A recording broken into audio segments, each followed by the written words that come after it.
what's up YouTubers? It's me again, Brian, aka Gamer55551, and I am back with a video review. And for this review, we're going to be taking a look at Dogma, Dark Arisen, Arisen. Again, I apologize if I'm not saying the name correctly.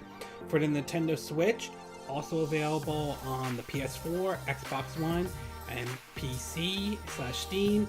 This is an enhanced version of the original PS3 and Xbox 360 game that came back, I believe, out like back in 2012. And if you're interested, but for this review, I'm going to be talking about the Switch version. And if you're interested in any gameplay footage, I'll have a link in the description. You can check that out. I never got around to playing the original Dragon Dogma when they came out for the PlayStation, the PS3 or the 360 though. But I remember hearing about how this game became sort of a cult favorite, gained sort of a following among gamers, and many of them liked it though. Some even compared it to, in a way, to sort of Skyrim to a certain degree, and I could see that comparison though. So it was kind of interesting earlier this year when it was announced that Capcom would be bringing the game over to the Nintendo Switch, and that kind of caught my attention though, because I thought this would be interesting to try out, because the Switch, I always view the Switch as sort of like, when it comes to RPGs, I always thought this would be sort of a good idea for it, considering that, you know, the whole console handheld hybrid idea. So after investing like, I think maybe a couple weeks or so with the Switch version, I honestly have to say that I'm actually came away very pleased with this game, even though there are a couple hiccups so far here and there. So why don't we get started with the pros and cons, and we'll start off first with the pros. And the first one is the story. Basically, the whole idea behind the story though is basically a dragon sort of attacks your town and all that stuff, and the dragon basically rips out your heart, but you're still alive and all that stuff, and during your quest, your main goal is to go after that dragon and so forth. Along the way, you'll meet interesting characters and so forth. So the story itself is kind of interesting as well, and what makes also this version good is that it has all the DLCs, including the one called the Dark Arisen. Yeah, I have a hard time saying that word. So basically you're getting all the content, all the DLCs, which makes it the complete version with the complete story and so forth. So from a story perspective, it's interesting. The next thing I do want to talk about is the combat. And the combat is basically follows sort of like an action RPG route, at least based on how I see it though. Basically when you start the game, you pick 3 different kinds of fighting styles. You could go with a fighter, you could go with a mage, or you could go as a strider though. A fighter basically uses a sword and shield. A strider uses the bow and arrow, and I believe the daggers. And a mage uses a staff and casts spells and so forth. Later on in the game, as you get a little bit further, you could sort of upgrade your character up to, like, say, for example, like with the fighter, you could upgrade to the warrior or the, I think, Mystic Knight or something like that. I opt to go with the Mystic Knight because it's basically just like a fighter, but can cast, I think, certain spells ranging from making putting like a fire around their shield to their weapon to attack to make it helpful when they're attacking certain enemies and so forth. So the combat in the game is very fun. I mean, I know everyone will have a different style. I opt for the fighter. Some might go with the strider or the mage though, but overall, I will say combat-wise, it's fun. It's enjoyable though. It does follow a little bit of the Skyrim approach, where if you carry too many items, your character will get a bit heavy and you won't be able to, and that could slow your character down. However, unlike Skyrim, here you can still run and everything even if your character is heavy or very heavy, but their stamina meter will drain much quicker, and you may have to wait a little bit for the stamina meter to fill up. So a little bit better than how Skyrim has it set up, but either way though, the combat is fun and all. And last but not least is the Prawn system. And I will say I kind of like this system that they implemented in Dragon Dogma. Basically you have these AI partners that will sort of help you out. There's one prawn you can make for yourself, if I'm saying the name correctly though, and then there are two you can use like up to 2 other prawns This is where the online part comes in, where you can use prawns from other characters. Other gamers have created their own prawns, and you can use them for your adventure and so forth. So it adds a little bit. It's very interesting. I mean, your prawns will basically ranging from spotting the enemy's weakness to attacking the enemy and so forth. And just like with your character, you can design your prawn how you want to. I mean, the prawn that you can make, your main prawn that you can make, which is you can make them as, you know, a warrior, archer, or like strider, or mage, or sorcerer. So whatever style you think works the best. And when you, so just like how you can use people's prawns from online, from their games, they could use your prawn as well. And sometimes they'll bring back stuff like maybe items or XPs and so forth. So I like the whole idea of the prawn system, if I'm saying the name correctly though. Okay, we're going to take a quick break. When we get back, we'll get to part 2, the cons. And also I want to talk about a recent issue that just emerged following the release of Saints Row the Third on the Nintendo Switch. This has to do in regards with the patch, so we'll take a quick break, and we will be right back.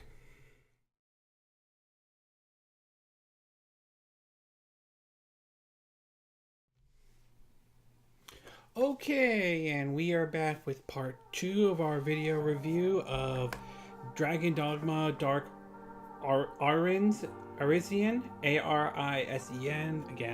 apologize if I'm not saying correctly, for the Nintendo Switch. So now that I gave you the pros, why don't we get started with the cons? And for the cons, just like the pros, there were 3 pros. This one, there are 3 cons now. We'll start with the first one. This one has to do with the prawn system. Now, I talked about how I like the prawn system and all that stuff, and I still enjoy it though. But it's not 100% perfect though. Although your prawns will be able to, you know, attack enemies and so forth though, you are kind of limited in terms of control with them. I mean, you could issue them to go certain areas. I mean, you can issue them like go or help or come and all that stuff, which is fine. But you don't really have commands like, say, like attack this thing or hold this position or anything like that. And I would have liked to have that ability to have some control over the prawns and everything like that, though. I mean, take for example the game, and this is back during the Xbox, GameCube, and PlayStation 2 era, the game Freedom Fighter, the game that was developed by the same folks who worked on Hitman 2 and published by EA. Yeah, you know, at the time when EA actually made good games for once, exactly. One of the things you could do, it was a third-person shooter though, but one of the things they added was the ability where you can sort of tell your AI partners, you can have them either attack this unit, hold this position, or defend a certain area like that. So you had some control over them, and I do wish you had a little bit more control over your prawns in Dragon Dogma though. Don't get me wrong, I don't hate the prawn system. I think it's an interesting idea and approach, and I will say for the most part, the prawns have been very effective during my time with the game though, but I would have liked to have some control over them. The next thing I do want to talk about is the graphics of the game. Now, I understand the game is from the PS3 and 360 era, and it shows though, and while it's not terrible or anything like that, it's just okay. I mean, it's not great, but okay though. I will say this, I do think that the visuals look better than Skyrim does. I mean, I don't hate Skyrim and all, but visually speaking, yeah, Dragon Dogma looks way better than Skyrim does. But it's not, and I know some will call this being biased to a certain degree, it's not as good as, say, like Breath of the Wild was. Maybe some of it is because Breath of the Wild had like an art style and so forth. So I will say the graphics in Dragon Dogma are okay though. Better than Skyrim, just not as good as Breath of the Wild. Plus, I will also like to say I have ran into some situations where there were some glitches here and there. I won't say they did anything where the game broke or I got kicked out of the game, but there have been some occasions where I see some enemies like stuck in some places. Like for example, one mission I had to follow someone, but I couldn't get too close, and they got stuck between like a character and a chair, and unfortunately the mission failed and all that stuff. So there are some glitches here and there, but again, based on my time, nothing that broke the game or anything like that at all. And last but not least, and I do wish that they kind of added this in for in Dragon Dogma, is that as far as I'm aware of, there's no real like lock-on or being able to see the enemies on like the mini-map or anything like that, at least based on my time with the game though. And that would have been kind of useful in a way though. I mean, there's somewhat of a lock-on to a certain degree, but it's not 100% perfect. Compare that to, say, lock-ons from other games like, say, Breath of the Wild and so forth. So, I mean, the lock-on is not perfect, and lock-on isn't really great or anything like that. I mean, it doesn't ruin the game, it's just that there's no real, like, solid lock-on, like, compared to Breath of the Wild. And it would have been nice to be able to see the enemies on the mini-map, maybe like a red dot or something like that. I mean, you can see your characters, you can see your prawns, you can even see when your prawn probably is dead and you have to revive them, but to not have them on the minimap is a little bit awkward right there. Overall, I can understand why Dragon Dogma sort of became sort of a cult hit among many people, and I'm actually starting to enjoy it though. You do get a sense of that Skyrim kind of vibe to it, which isn't not necessarily a bad thing, and I do like the fact that it's this like epic action RPG style of a game and all, and I have enjoyed it so far though, basically as playing as the mystical knight and all. I mean, yes, there are some things I don't like. I do wish there were more controls over your prawns. That would have been great. The visuals are sort of like better than Skyrim, but not as great as Breath of the Wild, but that hasn't ruined my enjoyment with it though. If you missed out on the first time around, or if you were waiting to see if it comes to the Nintendo Switch, it's definitely worth trying out though. Here's to hoping that the game does sell well on the Nintendo Switch, that it convinces Capcom to perhaps maybe do a sequel, and perhaps maybe bring the sequel over to Nintendo Switch if that happens. So, but overall, I do enjoy Dragon Dogma on the Nintendo Switch, and I do think it's worth giving it a try, especially if you're looking for something to play after you beat Breath of the Wild or Skyrim, especially if you got those games on the Nintendo Switch.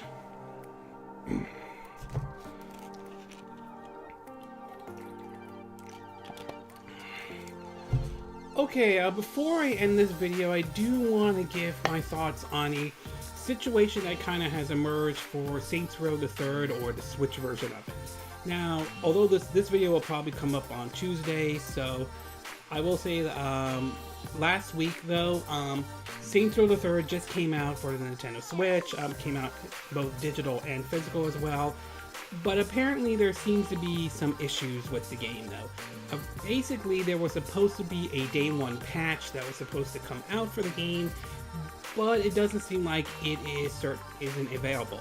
From an article on 6axle, or the 6axle, again, link will be in the description, it reads, the Quiet Saints Row the Third is now available on the Nintendo Switch, but Switch owners aren't quite getting the full package yet, as it's been confirmed that the day one patch is now not going to be available until next week. Although this is due to unforeseen circumstances, which has meant the development team had to tidy up some issues in the patch code so it can be applied properly for the Switch owners of the game. See, the Saints Row Twitter feed, and this is what they wrote on their Twitter account. Due to unforeseen circumstances, the Saints Row Third Switch patch has to be postponed until next week.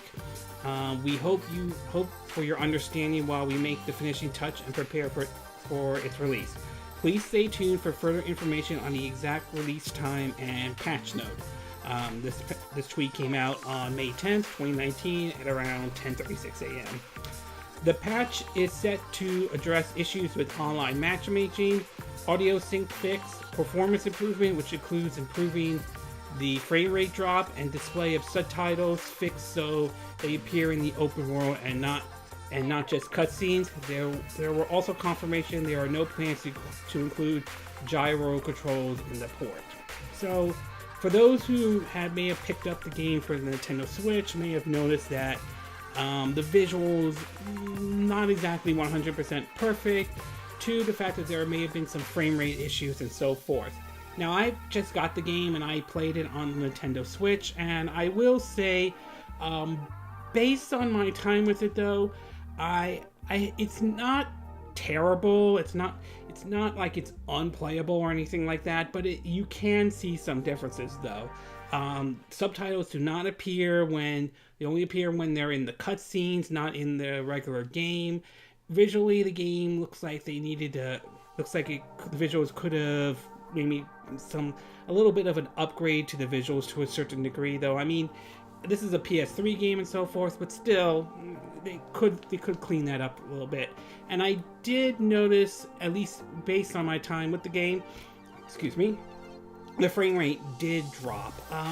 Basically around when the scene where they're jumping out of the airplane, this is like early on in the game and so forth, I noticed the frame rate kind of drop a little bit.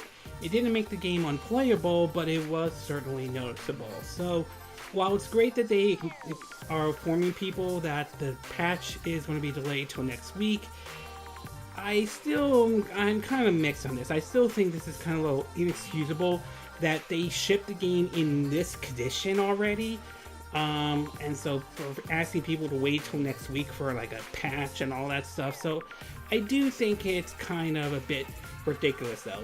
Does it make the game unplayable without the patch?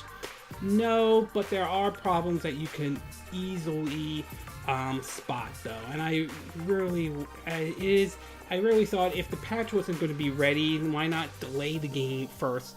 And once the patch is all set up and all, you can just release the game at that point. So it sucks though. It really sucks that you have to wait for them to fix the issue they have with the patch. Hopefully it's all set and ready to go by then though. As for right now, playing Saints Row the Third on Switch, it's playable, but without the patch, it's far from perfect in any way. And I think it is a little ridiculous that they couldn't maybe delay the game until the patch was ready, or the fact that they shipped it in the condition that it was when the game just came out on Friday, May 10th. Okay, this concludes this video review of Dragon Dogma for the Nintendo Switch, and my thoughts on the situation in regards to the Switch version for Saints Row the Third. And again, these are my opinion. What are yours? What are your thoughts about Dragon Dogma Dark Arisen? Again, apologize, I'm saying the name incorrectly though. Is it a game worth picking up for the Nintendo Switch? Have you been waiting for the Switch version, or are you happy with either the PS4, Xbox One, or PC or Steam version though? Do you think this game will sell well on the Nintendo Switch? Do you think this will convince Capcom to do a sequel in any way? What are your thoughts about the delay of the patch for the Switch version of Saints Row the Third? Are you disappointed with the way the game looks right now though? Do you wish that they probably should have delayed the game until the patch is all set and ready to go and all that stuff? Are you having issues with the game? Are you not having any issues with it at all? Do you agree with what I said in this video? Do you disagree? Do you have a difference of opinion? As always, sound off on the comment section below. Let me know what you think. And I hope you hit that like button. I would appreciate it. And I hope you do subscribe to my YouTube channel. If you do, make sure you hit the bell icon for notifications of any new videos I put up. Also, feel free to share this video if you want to. And feel free to donate to my channel if you like. You could do it through PayPal Me or Patreon, which will be in the description of this video. And I will see you again next time when I do another video. Hopefully that'll be soon. Until then, from Southern California, wish you all a good day. Bye!